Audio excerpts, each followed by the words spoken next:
Greetings and welcome to the Mount Rushmore podcast. My name is Jeff, and I'm joined as always by my good friends Richard. Hello. And Michael. Howdy.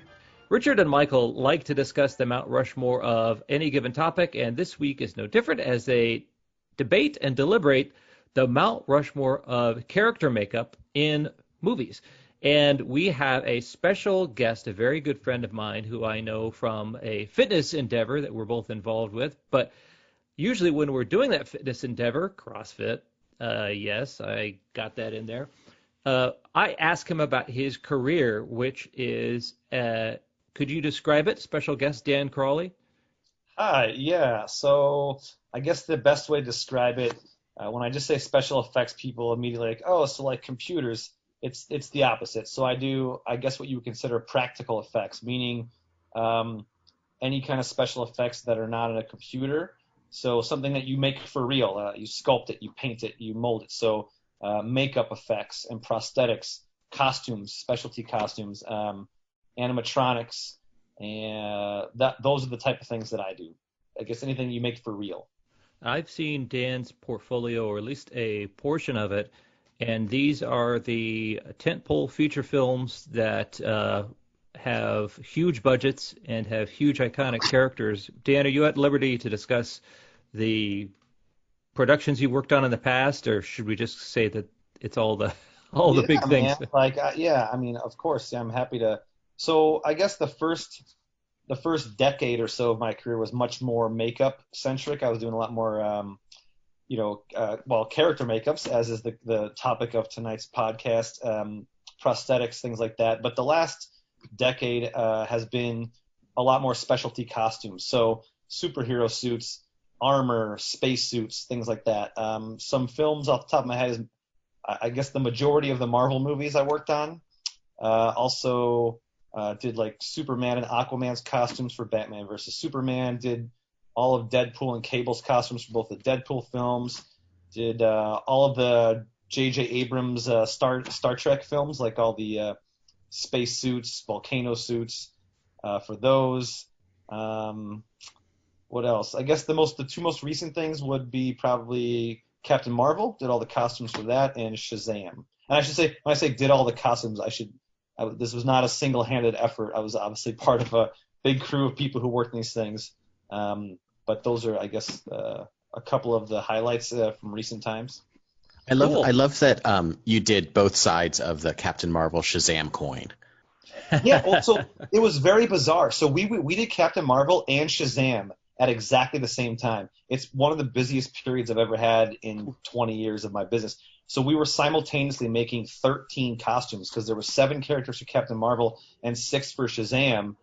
But as you guys know, and I think you're alluding to, is that Captain Marvel and Shazam, those names are a little bit interchangeable, right? Kind of very confusing. So yeah, that got very confusing when we were working on the movie, where Shazam's name was also Captain Marvel at one point. So it got real tricky there at times. But it was a very, very busy, crazy time for sure. Okay, so cool. Why don't we just jump into the game? And I have some things I want to talk to Dan, or ask Dan, and I'm sure Michael and Richard do, regarding character makeups and the whats and the whys and how people who are in that career think about them. But I figure we might as jump in. So, Dan, our visitor, goes first here on the Mount Rushmore podcast. So you're going to start us off with your first choice. Can I defer to you guys going first, only because I think there's going to be some overlap, and I'd rather let you guys probably are going to go for the more well-known ones, and then it gives me an opportunity to maybe point out some of the more obscure ones that people wouldn't think about, rather than just retreading the same territory that you guys are probably. God, what an incredibly ballsy move, and the first time that it's ever happened on the 200 plus episodes of Mount Rushmore. I applaud it. Jeff is the judge, so he has the final arbitration. But what? Absolutely, you guys, you're going to need it. I think you're going to need your head start. Okay, well then I guess we'll go first, and I'll go first. And our first choice is Frankenstein's monster makeup, as done by Jack Pierce in the 1931 movie Frankenstein. And I think I personally chose this because I can't think of a more recognizable piece of makeup that has also completely affected the way that a character has been seen for forever. Like the Boris Karloff, James Whale, Jack Pierce makeup collaboration has created just this iconography of what this one specific character looked like and has always looked like in your head. Like he is as ubiquitous as like, Abraham Lincoln. Like anytime a Frankenstein monster comes out, albeit without the what was the 90s Frankenstein movie with De Niro? with De Niro. Yeah, the Kenneth Branagh Frankenstein. Like every other version of Frankenstein has kind of fallen into this mold with the flat top and the bolts and the kind of green pallor skin and the stitches and, whether it's Herman Munster or Frankenstein's monster from Monster Squad or like Mad Monster Party, like Frankenstein's monster is this iconic creation, and he's so recognizable, and it all comes down to the makeup and the look and the design. And I was reading an interview with Pierce did like way back in like 1967, where he talked about how Frankenstein as a creator kind of half-assed his way through like the process of building the monster. And like their idea of him was that like, yeah, he's just going to like do these really hard stitches. He's not going to take a lot of care. He just kind of wants to get to his big idea. And so their movie version of him is very gruesome and morbid, while like the book version of him, he's like kind of just this well put together man. And you don't think of that with Frankenstein. You don't think of a character that's just like this huge bodybuilder guy that they reanimated. You think of this guy that's been put back together from all these different pieces. And I think that image has just so affected the last 100 years of movie making and 100 years of a character that's 200 years old. Oh yeah, very indelible, that Jack Pierce version. I will also say that Dan Crawley, in his appreciation for some of these characters, has gone so far as to indelibly ink them onto his body. The Basil Gogos famous monsters of Filmland. Yeah, there's your Frankenstein. Oh, well, there you go. That's so funny. Dan, I also have a green tattoo, but it is a Moonanite from Aqua Teen Hunger Force. So slightly very similar Sense of iconography. Force, I would say, yeah. Square as well, but. Dan, are you familiar with the Jack Pierce? Yeah, I mean, so obviously, like, this is exactly why I wanted to kind of defer, because there's the big ones, right? And so that was certainly got to be at the top of the list. Jack Pierce, I mean, revolutionized makeup, and he was the first ever department head for a studio at Universal. He designed that look along with Boris Karloff, but a lot of those things that you talked about never had happened before, but always happened since. The flat top, specifically the scar on the one side of the forehead and the bolts, and those things are actually owned by Universal Studios. So you specifically can't have a flat-topped Frankenstein. You cannot have that one lightning bolt scar on the forehead or the neck lightning bolts, which is why in other iterations, unless they got permission from Universal, you had to change it up. So like in Monster Squad that you mentioned, they moved the electrodes to his forehead because they couldn't have him on the neck by law. So that's so funny. Yeah, and the flat top, Jack Pierce, his idea was like, he just sawed the top off and opened it up like a flat, put the brain in and put it back on top without putting the skull cap back on. So that was his thought behind why he had a flat top to his head in his haste. So yeah, absolutely iconic makeup. Jack Pierce created, I mean, every iconic look for the classic Universal monsters that we all look at today. They haven't changed. Those were all his designs, from that kind of golden age of the 20s to the late 40s. So even Frankenberry, I mean, yeah. he's pulled it off. He's pulled it off too. All right, Dan, hit us with your first choice. Okay, for my first choice, I'm going to we're going to go to the 70s, and I'm going to start with from The Exorcist, but not what you may think. I'm going to go with Father Merrin from The Exorcist. Oh, wow. Yeah. So that makeup done by Dick Smith, obviously legendary makeup artist. What many people don't realize is that the actor, it was slipped my mind at the moment. Is it Max von Sydow? Yeah, there we go, Max von Sydow, right? So he was a guy in his early 40s at that time, but in the film, obviously he looks like he is in his late 60s, and that was just a very, expertly crafted, very subtle character and aging makeup, to the point where many people didn't realize he was in a makeup and that he was a young man. Like, people thought that was just an old guy that was cast in that role. And even today, I don't think people realize, when you saw him when he actually got to that age, you don't realize how different he actually looked back then. So that was I really admire, to me, what sets apart a great character makeup isn't something that's jumps out at you as like, oh, this is obviously a makeup. It's the stuff that is done and crafted so well that you don't even realize that somebody's wearing a makeup, right? You're just subtly changing a nose or a chin line, or even something as simple as a well-done bald cap or a wig to create a character. People don't see monsters every day.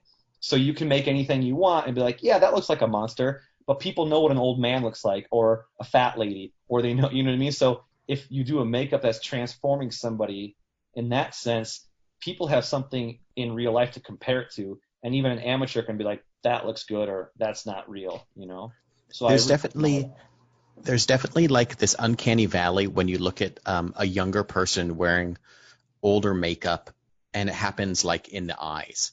Like, I remember seeing Prometheus and Guy Pearce. Yeah. He plays an older version of himself. Yeah, that's a great. And you look at him, and he looks old. He looks like an old man, but you look at the eyes, and there's like a youth to it and like a vitality to it. And then I was thinking of how well they did the old man makeup in the last Avengers movie, Endgame, and what's his name, Chris Evans. Like, they really focused on like the age on his face, but also the age like within the eyes itself, and maybe that was done probably digitally.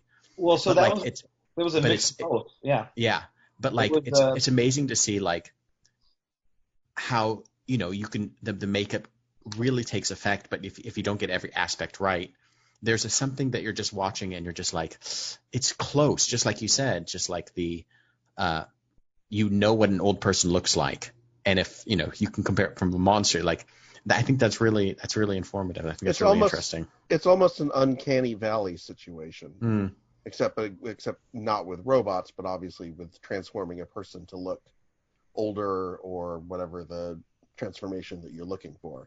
There's something there where if it's not done right, it almost looks right, but like you said, Michael, there's something that's a little bit off. Yeah, even something like hopefully I'm not stepping on anything that's to come, but like even same makeup artist, Dick Smith, same era. You think about Marlon Brando in The Godfather, and it was just a subtle aging makeup, but just beautifully done, and it didn't have to be an over-the-top prosthetic. But both of those makeups were just done with simple stretch and stipple techniques, and just things like dental plumpers, or just to distort the look of the jaw, or right. You could do something as subtle as just changing the flare of the nostril. Recently in that movie, it just came out 2019, Bombshell, Charlize Theron played Megyn Kelly, and they 3D printed Kazu, amazing makeup artist, Kazu Chushi. He 3D printed these little implant things that she put up in her nostrils just to change the shape of her nostril, with no prosthetics, no makeup at all, but it completely changes the look of somebody's face.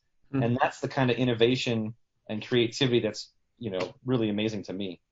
Yeah, it's fascinating to understand the partnership between the performer and their ability to partner with the makeup artist in the performance. So as long as that partnership is there, it seems like it could be a wonderful thing. But it's in some makeup circumstance, it seems like the person is burying the actor under a big pile of things that take away their tools to perform. It's funny. In my head, Max von Sydow has always been 100 years old. Oh, yeah. Like, and whenever I think of him, he's like, oh, yeah, he's perpetually 70 and has always been 70. He's like what's his name? Brimley. Yeah, what's his name? Aging backwards in Mork and Mindy. Mirth, the Jonathan Winters. So let's go with Richard and Michael's second choice. Okay, so for our second choice, we're going with, as you said, something that you see every day, a very common thing, which is humanoid chimpanzees and apes.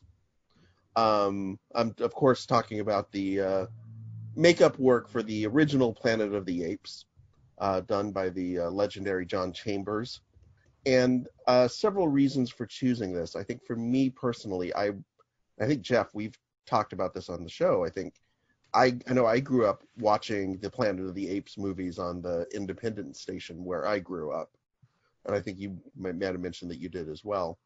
And I think what's amazing about the makeup that was done for the Planet, especially the original Planet of the Apes movie, was just the ability to be able to apply this very high level of prosthetics, but also allow these actors to be able to emote and to be able to show emotion and to be able to actually act with these prosthetics, which I think is something that was really unique for the time, and maybe just about one of the first times that this actually happened. I know, doing a little bit of research, the studio actually wanted to just hire stunt people to play the roles of the apes, with their thinking being, well, they're just going to be buried under makeup. What's the difference? And they quite rightfully were convinced that no, we can do this makeup in a way so that these characters can actually come to life, and the actors are going to be able to emote and to show emotions, and actually you can see their performances. Obviously, a landmark in just in makeup work. John Chambers won a special Academy Award in 1969 for the makeup.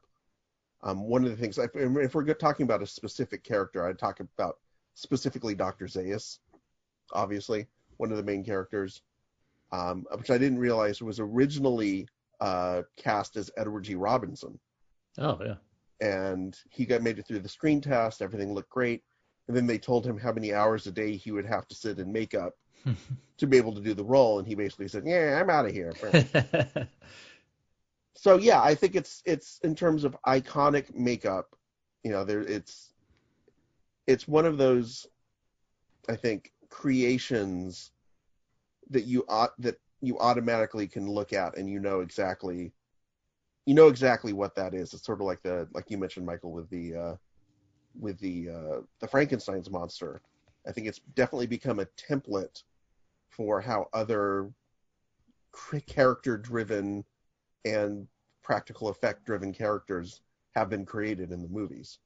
Well, correct me if I'm wrong too, but I believe that Charlton Heston was actually a chimpanzee in a man costume. So, did I read that right? Yeah, Charlton Heston is actually a chimpanzee. Okay. I thought that's right. Yeah. Okay. I feel that film and the makeup therein has gotten its due with that doc that was released, I think, last year. So it was very cool to see how much light was shown on that. That's Making Apes? Is that the one? Yes. Yeah. So special shout out should go to Tom Berman, who I believe is the one. He's the feature of Making Apes. But Tom Berman, was a young apprentice at the time, but he really had a big hand in creating all those makeups along with John Chambers, and went largely uncredited, but that documentary covers a lot of that ground. So, yeah, definitely check that documentary out. Mm-hmm. The fact that the movie had a $6 million budget and $1 million of that budget was for makeup, I think goes a long way. Unheard of. Ridiculous. But for the time, ridiculous. That's an interesting reversal of the role that makeup plays in fantasy and sci-fi films. Sometimes we're taking a person and we're trying to make a creature, trying to make you believe that a person is some kind of otherworldly type of creature, a fantasy character. And in Apes, we are taking a animal that people may be familiar with from seeing nature documentaries or in the zoo, and giving them every human attribute that they can. So we're kind of making creatures human in that case. And if you did not believe them, then the audience would not be invested in that film for sure. And some Especially of when they're the main characters. Yeah, and especially when you consider that some of the original designs had the apes be more ape-like, and it really was through sort of my understanding, at least, sort of the process of planning for the movie that they came to realize that it would be better if you actually had them be more of a humanoid ape hybrid, which I think for the movie and being able to empathize with some of these the ape characters, I think was absolutely necessary. Okay, Dan, what's your second choice? All right, for my second choice, I'm going to go with a more recent film, I believe 94. I'm going to go with Martin Landau as Bela Lugosi in Ed I Wood. love it. I love it. So this one is not only a great subtle character makeup like I discussed in my last pick, but adding another layer to it of difficulty, it's a makeup that is a likeness makeup. And this is one of the most challenging things that you can do as a makeup artist, is try to make somebody look like somebody else, especially when that somebody else is somebody that you know. And everybody knows what they look like.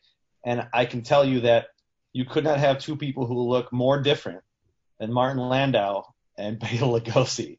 So that was quite the challenge for Rick Baker, another legendary makeup artist, to tackle. And for many reasons, that makeup's incredible and that movie's incredible. I think probably overlooked a little bit, but I think it may be, honestly, Tim Burton's, certainly I would say his closest thing to like a regular, maybe like a regular movie, but still with that quirk. But just a beautiful film and an amazing makeup. And what the likeness may have lacked because of how different they looked, Martin Landau made up for, I believe, with his performance. So I love that makeup. I think it's a real standout in Rick Baker's long and storied career. So that is my second pick. Now, Rick Baker's known for what? I mean, everything. I would say the biggest thing he's known for, Thriller, right? He did Thriller. He did American Werewolf in London.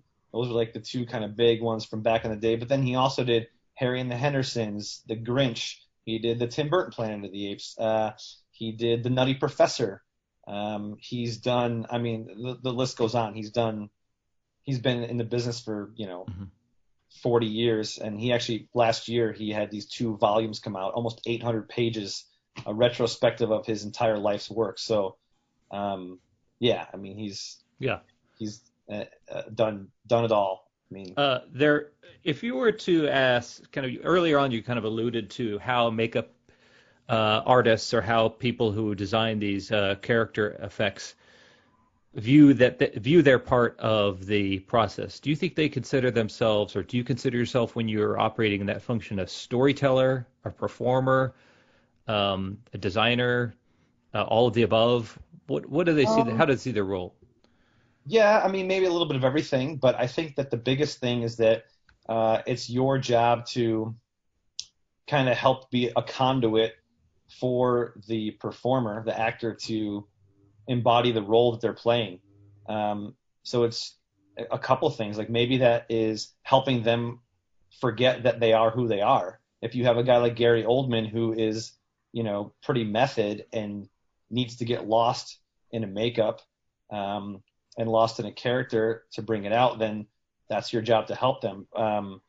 Sometimes a lot of actors will say like that they were having trouble finding a voice for a character or a facial expression, or they couldn't quite figure it out, but then they saw themselves in the mirror for the first time in the makeup, and then they knew right away, like, I knew what his voice was, or I knew what this was. And so I think that's a pretty magical moment. But I think in a lot of cases, with some of the makeups I've been talking about, your job is to not be noticed, right?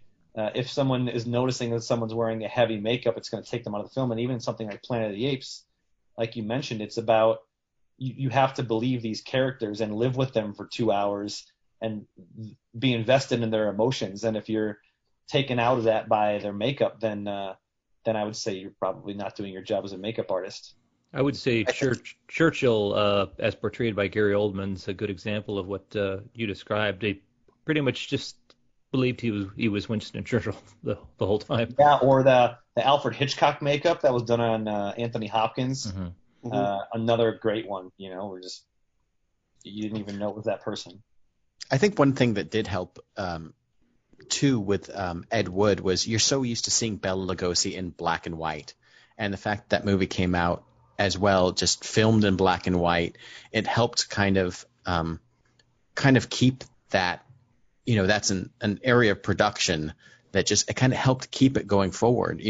Frankenstein as well as this green monster, they had green makeup on him, but it was so that he popped more in black and white and looked even more ghoulish. And I think that so much of that must play into it, just, from a filmmaking perspective of, Bela Lugosi as this purely black and white image. His Dracula is this black and white image, or the Black Cat or whatever. But when you see him, and you see Martin Landau and that same thing, it helps suck you into that. You're not used to seeing Bela Lugosi as a living, breathing person. You're used to seeing him as this, just this thing on cinema. So I think, just the combination of cinematography and the combination of makeup, all of that goes into, just this unifying image that the actor needed. I'm sure once you see him, if you saw him in color and then you saw him in black and white, maybe it would be slightly different, but I'm sure it all kind of plays together. Absolutely, yeah. I think it was funny in that film, we're not used to seeing Johnny Depp without a top hat and goggles and wolf ears or long fingers or something like that. I mean, talk about an actor too. He as well is one who is heavily make-upped over the years, whether it's as a pirate or a scissor hand man. Yeah, I mean, that's a guy. It's funny. Me and my wife Emily were talking earlier about what would you pick, and she was just saying, she's like, oh man, just Danny DeVito as the Penguin. Oh yeah, was so wonderful. This full body thing, and from stories that I've read about him, he loved getting into the makeup and his character. Like you were saying, the character comes out of the makeup, and he just loved being in that. I mean, he's a little grotesque man in himself. He's a lovely person. I love Danny DeVito to bits, but within the Penguin makeup, he's just this grotesque, sniveling, awful being. But it brings him out of. It brings it out of you. Helps brings out the character. So show your character. Go online to Facebook, Twitter, Instagram, and make a suggestion for a topic that we could tackle here on the Mount Rushmore podcast. We're in real time, baby. With this COVID-19, we're just sitting around making podcasts. So if you make a suggestion on one of these platforms of social media, you might find that we do it the next week. And then you might find yourself being pulled into duty as a co-host or a guest, like my friend Dan Crawley has, because we can Zoom you wherever you are. So just get in a dialogue with us on social media, suggest topics, suggest answers to those topics that we missed, and do us a solid and go back, download, rate, and review past episodes, or just download them. Don't even have to listen to them. We're so desperate. We're so desperate for clicks. No, please do listen and share your thoughts and compliments and recipes, washing instructions for woolens and linens. I'll take anything, any kind of feedback would be much appreciated. I also want to know, is there anybody out there, whether they're a guest or a host on this podcast or out there in the universe, who can name a great makeup in a bad movie? I got some of those. Okay, all right. We're going in hot to the second round. But I think we'll have to put that suggestion on ice for now. Dan, we'll go with Richard and Michael's third. All right, so our third one, and Dan, you called us out on it. Look, we're just a bunch of big dumb cavemen when it comes to practical effects. Oh, and those were not my words. Well, I'm paraphrasing. It's from the Geico commercials, The Caveman. No, we're kidding. No, absolutely not. But you mentioned Rick Baker. It would have been almost criminal not to have a Rick Baker piece of work in our selection, and I think what he is most iconically known for is American Werewolf in London. Just a, very specifically, if we're talking about a specific character, I think the scene that everyone knows from the movie is the transformation of David into a werewolf, and just the literal months of planning that it took to be able to get that whole scene ready to film.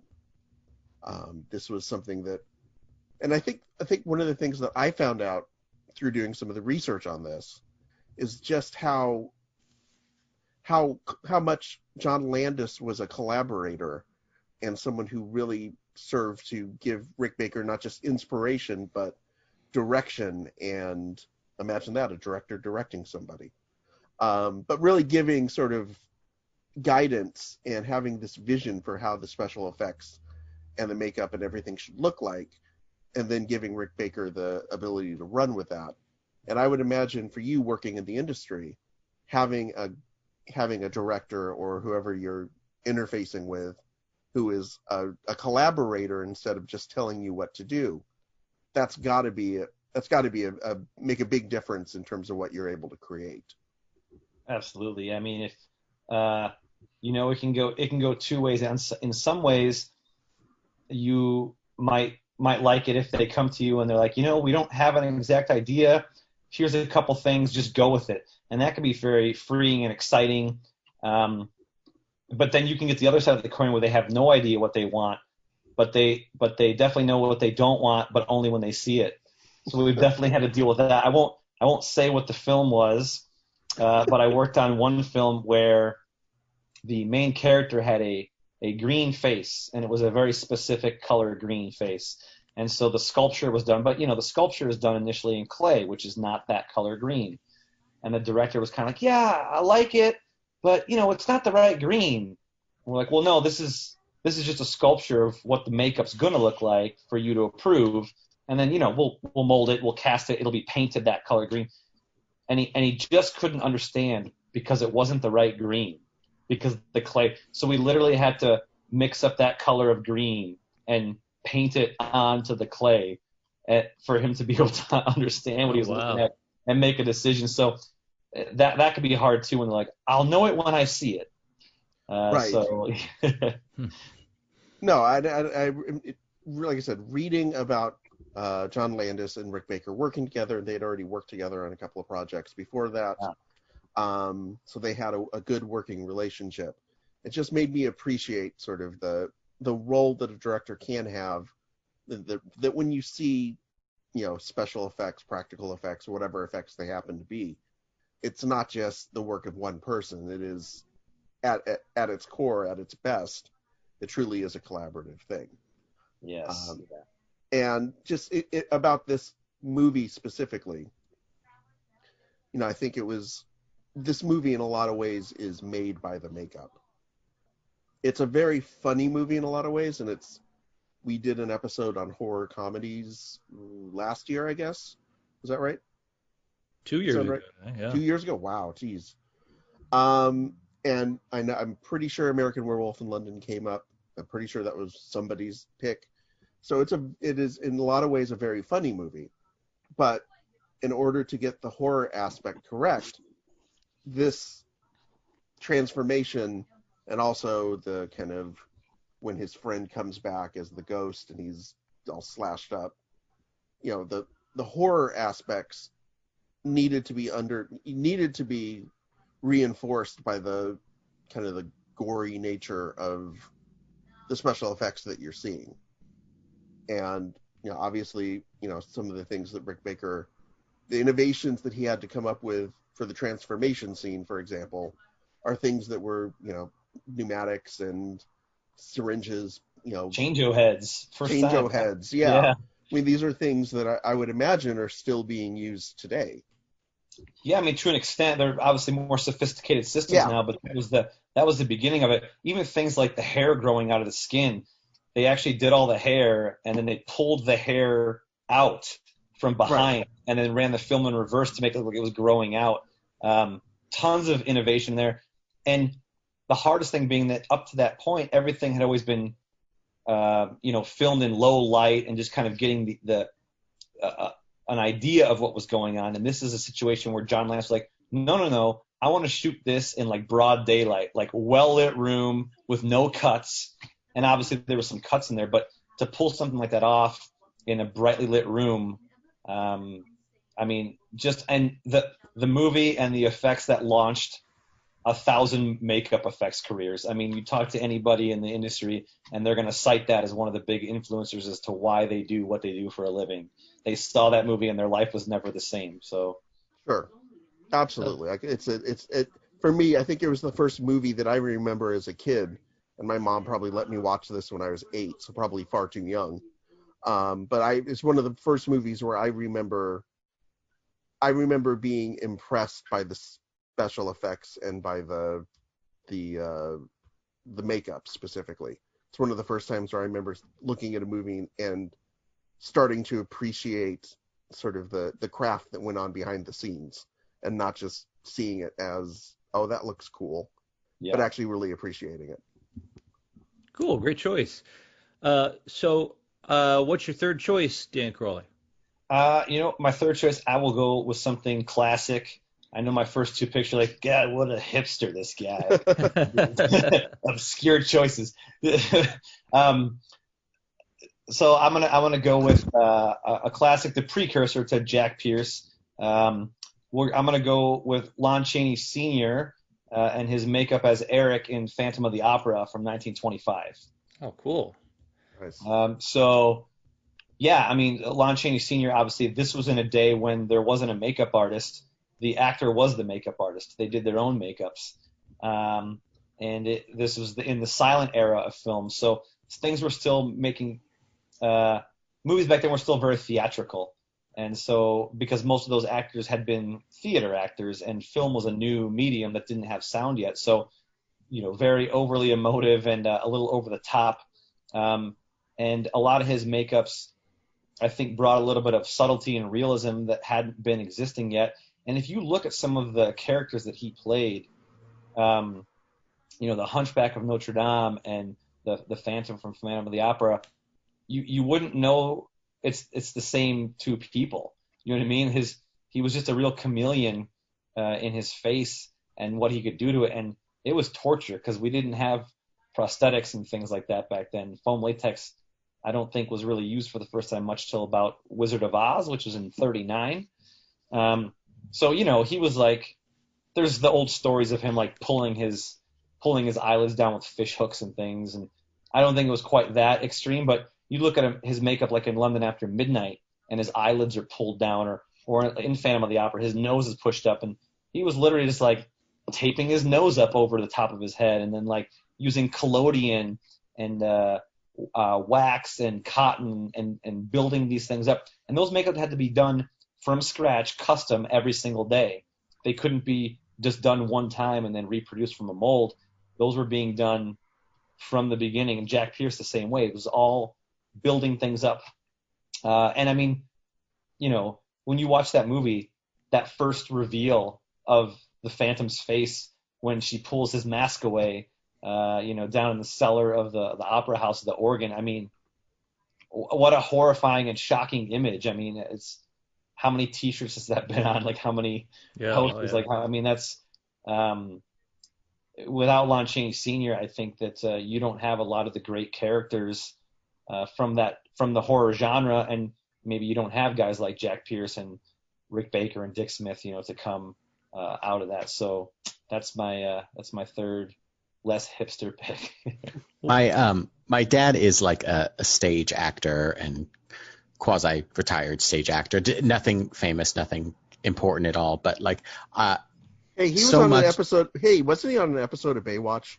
That's right. It's called The Big Spill, where he played the evil polluter, and he got punched out by David Hasselhoff. And my dad had to wear lifts because David Hasselhoff could not talk about special effects and makeup. He had to wear lifts because David Hasselhoff could not be seen punching out someone smaller than him. But so he had shoe makeup.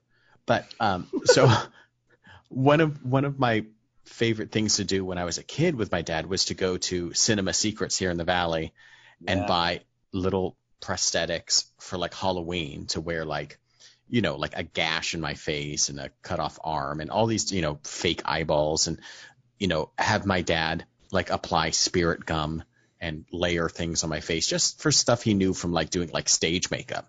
But it's just very like, you know, and that's obviously grotesque and over the top. But like, I think there's something there about like the individual applying their own makeup and bringing their own knowledge of what works for them into a character that I think is really interesting for movie makeup too. Is probably, you know, obviously less so since it's, you know, a multi-million-dollar production and professional makeup artist. But when you had to invent it back in the day and there was no one else to do this, I love the idea of like a stage makeup being brought into and being modified for the big screen, like Lon Chaney did.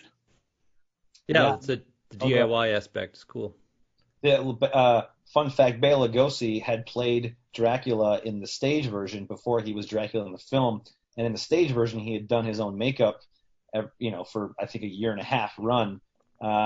And when they made the film and Bela Lugosi was to reprise his role in the film, he insisted on doing his own makeup and like kind of threw a fit and almost quit over the fact that he was told Jack Pierce was going to do his makeup for the film. So wow. He was one of those guys that came from that time of you do your own makeup.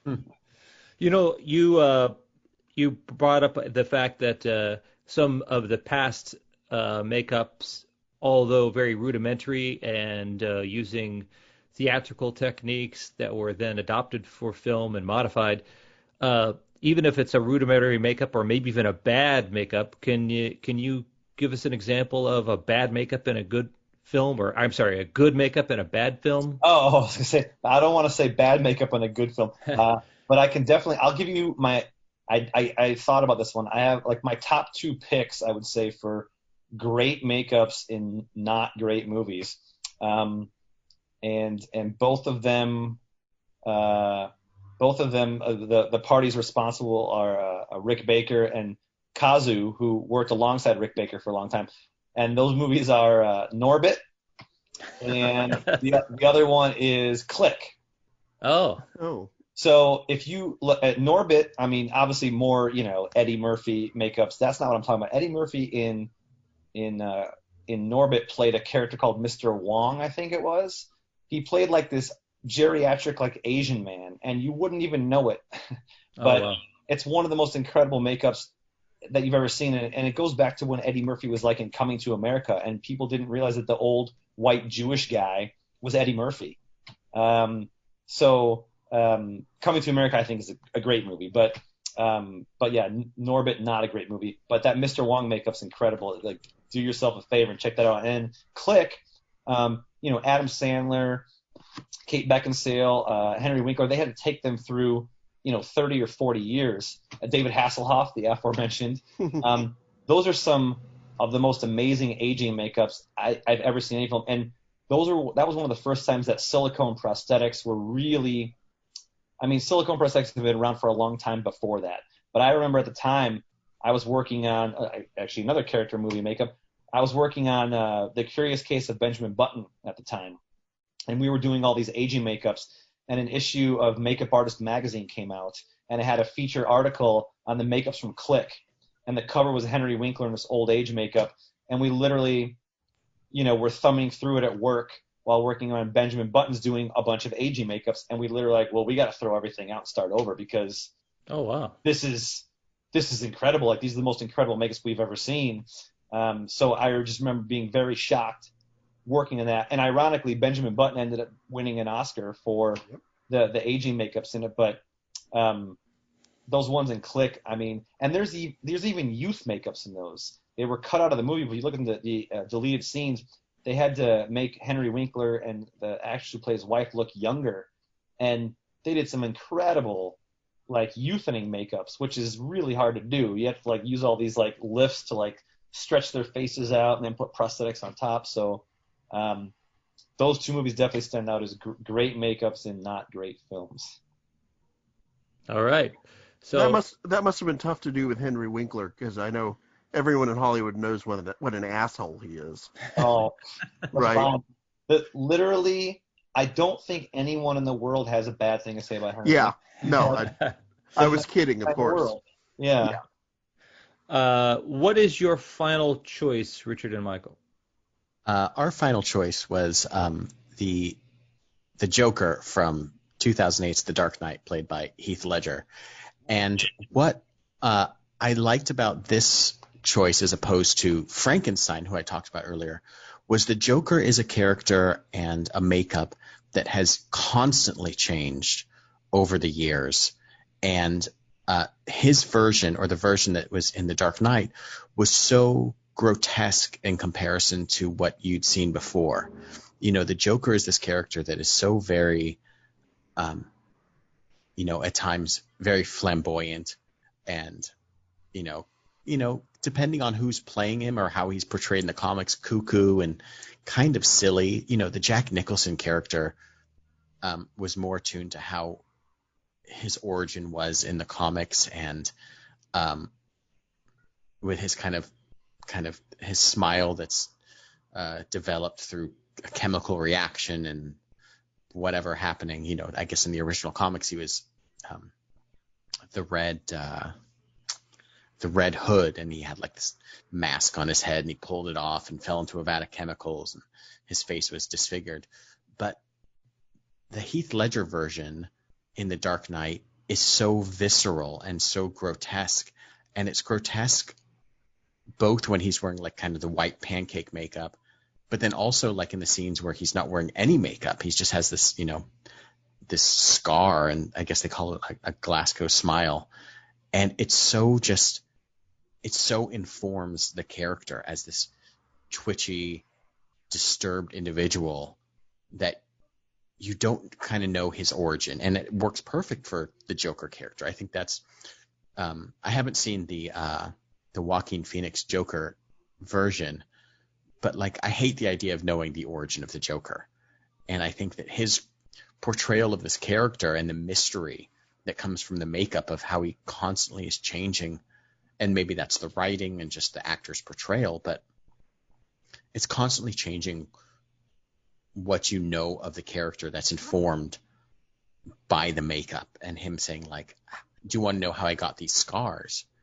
And I think that's so interesting, and they never really explain it, and it shouldn't be explained because he's this mysterious, chaotic character. And I just I read something where I guess he'd put on the makeup and it would bother him so much that he would lick his lips and lick at it, and that developed into a character trait that he brought to it too. I also just want to give like a real quick shout out to like Cesar Romero for just putting white pancake makeup over his mustache and not giving a fuck too. And that feels like something that the Joker would do too. But I don't know, just like it was so over the top, but kind of believable and grotesque, and really just everything came together, in that movie. And then you'd also compare it to the digital work that was done with the Two-Face character. It was like, oh, here's this character that's even more grotesque. And these two like disfigured people eventually working together. I don't know. I just thought that the performance aspect and the makeup that drove it on his many different phases was very unique for a character that everyone has known as either the Jack Nicholson version or like a cartoon comic book version, or even the campy 60s version. Yeah, it seems like an observation that the makeup is part of the character, but the character has a story, and that makeup gave him so much backstory that he could bring into the plot to move things forward. Dan, I have a question for you. Michael brought up the Two-Face character in the Dark Knight films, and I know there to be many very talented artists who are working in the digital realm, but they are at times displacing artists who are working in the practical physical effects realm. Do you have a observation to make about what one loses when they go to all digital? Is there something that you can shine a light on? Sure. Yeah, I mean, I think a lot of the most successful digital artists are guys who used to be practical artists. There's a lot of guys who used to do makeup effects or practical effects who, smartly went into doing digital effects. And I think that those tend to be the ones who are the best at it because they have a real world grounding in how you actually do things in the real world, so they can then take that artistry over to the computer. Whereas if you exclusively learn within a computer, then I think maybe it loses a little something of life. So, there's guys like Aaron Sims and Eddie Yang who were prolific makeup effects artists, through the 80s and the 90s who went on to start digital companies and now produce some of the best digital work. And a lot of makeup effect shops are now having digital makeup departments in-house. But I'm not one of the people who's going to sit here and say that, one is better than the other. I think that makeup works best when you're using all of the available technologies to complement one another. So there are just some things we cannot do in the real world, and there are some things that just are not going to look right in the digital world. So if you can use those two things together, I think that's where you get the best effects. Maybe you have a zombie that has a hole in their face or part of their torso missing. There's no reason why that can't be a makeup with an area of their face or torso that's painted green or blue that's digitally removed, or some type of hybrid. But I don't think that one. I think they need each other in this day and age. I think you're going to be a dinosaur and you'd be ignorant to ignore the new technologies. You need to embrace digital makeup effects. You need to embrace 3D printing, and you need to learn how to use them, or you're going to get left behind. Because that's what happened to Jack Pierce. Jack Pierce refused to embrace prosthetic makeup, which was what was coming in. He insisted on just doing build-ups and like the old cotton and collodion stuff, and he essentially was unceremoniously removed as the head of the Universal Makeup Department. He died in obscurity. His last jobs being doing makeup on like Mr. Ed TV show on the horse. I mean, it was a sad ending to somebody who is a legend in the field. So I think you really need to embrace that. And someone like Rick Baker embodies that. He's always embraced the new technologies, and now in his retirement continues to do so. So that's my as you guys are probably figuring out, I have very long-winded answers to everything. So very informed. So tell us one final note on the Joker. And the Joker's look, I believe, was based on Conrad Veidt in The Man Who Laughs. Correct. And that ultimately comes back to being a Jack Pierce creation in itself. Yeah, absolutely. So I like how it all comes full circle. Full circle. That's cool. Before you tell us your last choice for the Mount Rushmore of character makeups. More good makeups and bad movies. Oh yeah, lay it on me. I also want to know. I did think of two more, and I'll just mention. I won't pontificate. One of them would be the Mason Verger makeup in Hannibal. Absolutely incredible. I had no idea that was Gary Oldman until the credits rolled. Oh yeah, that's beautiful, flawless makeup. And then all of the makeups in Dick Tracy. I kind of have a soft spot for Dick Tracy because I saw it as a kid. I love that movie. But those love Dick Tracy. Yeah, that was John Caglione and Doug Drexler who do those makeups. Talk about characters. I mean, they literally brought these comic strip characters to life and beautifully. I mean, those makeups are amazing. Movie, I like it. My choice is Cher. That in Mask. Oh wait, no, she didn't play Rocky Dennis, right? No, she wasn't. What was the first makeup you ever did, Dan? Do you recall? Like just for fun on myself? Or, yeah. I think the first makeup I ever just did for fun on myself was I did just like a zombie makeup on myself. I remember being at a Halloween store when I was 8 years old, and I saw this little vial of liquid latex, and it had a really cool picture on it of some zombie makeup, and I convinced my mom to buy it for me, and went home and put it all over and started like twisting and ripping at my fake skin and stuff. And I mean, there wasn't a question after that. From 8 years old, I knew exactly what I was like. This is what I'm doing. Like, I'm gonna do this for a living. So. Oh, that's cool. Yeah. All right. So, what is your final choice for the Mount Rushmore of character makeup in All movies? right. So my final choice, I've gone with the subtle character and aging makeups. I went with a classic choice. My last one's also kind of a classic choice. This is much more monstrous.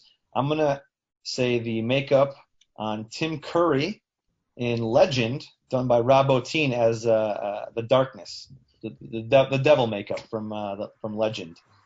Oh, cool. That movie's filled with amazing makeups. You have Rob Picardo in the Meg Mucklebones makeup, but I mean the Darkness makeup on Tim Curry is, much like you guys talked about after the Jack Pierce Frankenstein makeup. That was Frankenstein.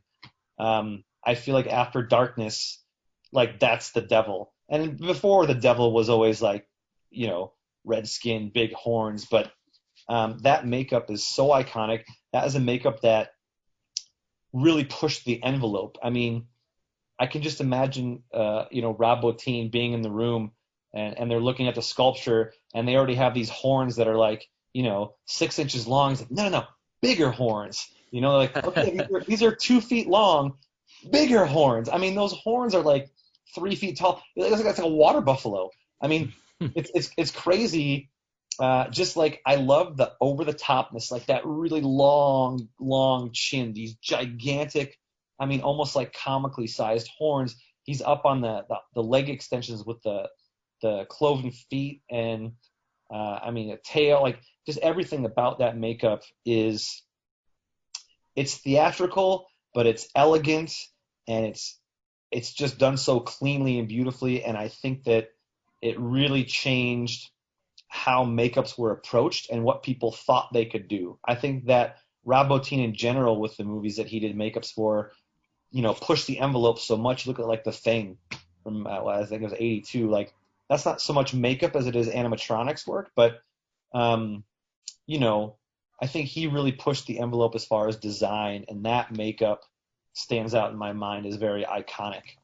I have a question. Do you know if Tim Curry was cast when Rob started expanding the idea of the character? Because I can imagine if you are concerned about a makeup overwhelming the performer and then somebody says, no, it's Tim Curry, you like, no, okay, he's probably going to find a way to make this awesome. Yeah, that's like Robin Williams, like, well, I don't know, he might get lost. Like, no, he won't. Or Jim Carrey, like, they're not going to get lost in the makeup, right? Yeah.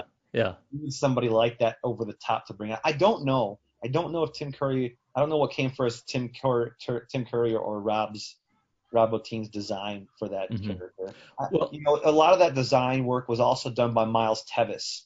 So Miles Tevis was essentially the concept artist. So he's the one who drew out these designs on papers, like here's what they're going to look like, and then but he worked for Rob Bottin. So much like the Tom Bermans of the world who kind of get lost in the John Chambers shadow. There's a lot of guys that work in my field who you don't hear about, who are just major contributors to these makeups, these iconic makeups, and you only hear kind of about the figurehead. So, Miles Tevis definitely had a huge role in the look of all that stuff in Legend. So let us know the unsung heroes. So in order to accomplish a makeup, you need mold makers and it starts with a design, which back in the day was traditionally just drawn. You would draw the design on paper.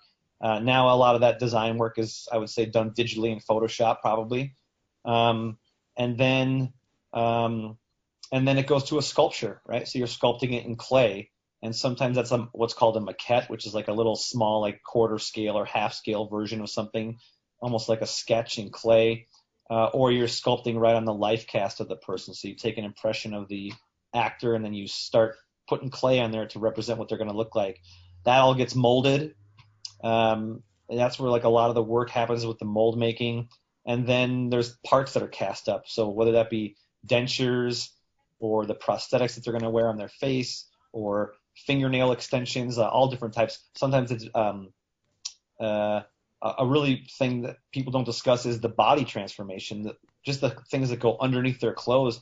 That Winston Churchill makeup you mentioned, I mean, you have to have an entire bodysuit, because if you just change somebody's face, you have to change their posture. You have to change their entire silhouette, and that is going to change how they move and how they react and how they carry themselves. So there's a whole side of fabrication that's involved in getting the body right. And then wigs. I mean, wigs are all done. You're tying one hair at a time onto this lace. That's wigs and eyebrows and other facial hair, like beards and mustaches, contact lenses. You know, you talked about an old makeup face, but the eyes don't look old. If you have the right contact lenses, then you can get that nailed down and make the eyes look old as well. So and then the final piece is the makeup artist who applies it. And oftentimes the makeup artist who applies it is not even somebody who was in the laboratory doing any of the actual work. A lot of times they're just the person who glues it on. So it comes to them already painted, already with the hair. They're just gluing it onto the actor, blending it off, and just putting together the final piece. And a lot of times when it comes time for awards, things like Oscars and Emmys, the awards goes to whoever applied it, whoever essentially glued it onto the face. And sometimes those people, to be fair, have a big role in creating those makeups, but a lot of times they're essentially just somebody who takes it to the finish line once, I guess, the majority of the work's done. But it's a very long, involved process that involves, tens, if not hundreds of people sometimes on a crew. Well, cool. So this has been a really fun episode, and just in time for Halloween. Oh wait, early. I want to talk about when the lockdown will be lifted, just in time for Halloween. Probably. They'll let us out and then a month later put us back in. So this has been the Mount Rushmore of character makeups in movies, and I want to really applaud Michael and Richard for giving us a tour. I think it's chronological, actually, through some of the highlights of makeup in the latter part of the 20th century. Frankenstein, the iconic visage of him that has become indelibly inked in our brains, as created by Jack Pierce, the John Chambers-led crew from Planet of the Apes, and was it Rick Baker? American Werewolf in London, 2008's Heath Ledger's Joker. But our buddy Dan Crawley made a clean sweep. Oh my God, guys, the guest wins again, especially when they're an experienced expert in the field. We're the Washington Generals. You totally are. Of podcasts. You guys' choices were perfect. I mean, that's why I stayed away from a lot of the choices, because the choices you guys made are literally all of the choices I would have made, with the exception of Joker, which, by the way, is an excellent choice. I didn't even think of that. I have this list in my hand of about 20 more makeups that I haven't even mentioned, trying to narrow things down. And Joker's not even on there, and that is a great pick, because you're absolutely right. That changed the game as far as and what a simple makeup that that is the Joker now. What's interesting, because I like that it was like a makeup upon a makeup, because he had the facial scar makeup, but then he had the traditional chaotic Joker makeup on top of that. So there's a performance within a performance, and how do you erase that movie was incredible. How do you erase in people's mind Jack Nicholson as the Joker? But he did it. You know what I mean? So incredible. Yeah, great choice. Dan's choices are going to be etched up on the Mount Rushmore of the character makeups in films. That's Max von Sydow in The Exorcist, Martin Landau as Bela Lugosi and Ed Wood, and Lon Chaney Sr., specifically kind of quoting the Phantom from the silent era, and Tim Curry in Legend. So, Dan, any honorable mentions you want to get in before we wrap up the show? Absolutely. I got to go with the classic monsters, the Gill Man from The Creature from the Black Lagoon, Wolfman, Lon Chaney Jr., that was another Jack Pierce makeup. Tony Curtis as Dr. Lau, as a William Tuttle makeup in Seven Faces of Dr. Lau. Max Schreck as Nosferatu. Some Maurice Sider makeups from Citizen Kane, definitely iconic. The stuff from Wizard of Oz. Mr. Hyde. And then I guess more modern stuff. I mentioned Coming to America. Amadeus. I got to give Amadeus a shout out. That makeup was another Dick Smith iconic makeup. The Brundlefly by Chris Whaley. Yeah. That's a really good one. Little Big Man. Little Big Man was the Dustin Hoffman movie. Dustin Hoffman. That was another Dick Smith. The Hunger. The makeup from there was also Dick Smith. Elephant Man. That was a Chris Tucker makeup. That was a great one. And then the last few are more contemporary. Pan's Labyrinth, the Fawn from Pan's Labyrinth. All the Gary Oldman Dracula makeups. And then I'll throw in a fun one. How about Beetlejuice and Hellboy? Oh, right on. Yeah. So Cool. You're like, all right, shut up, man. I love it. No, you're giving people an education, and these are breadcrumbs to go back and observe. And Freddy Krueger. You know what? I know it's funny and silly, but how iconic is that makeup? Everybody knows who that is. That's exactly what my wife said. Are you going to say Freddy Krueger? That's Everyone what she knows said. who that is. Sure That's a pretty iconic makeup. Yeah. I would like to point out Jennifer Coolidge as Sherry Ann Cabot in the movie Best in Show. She really did a nice Sophia Loren cat eye. And I'm just kidding. That movie's. She looked like Miss Piggy, which I think was the best part about that movie. Okay, this has been the Mount Rushmore of movie character makeups. I, as always, am Jeff. I'm Richard. I'm Michael. And Thank you.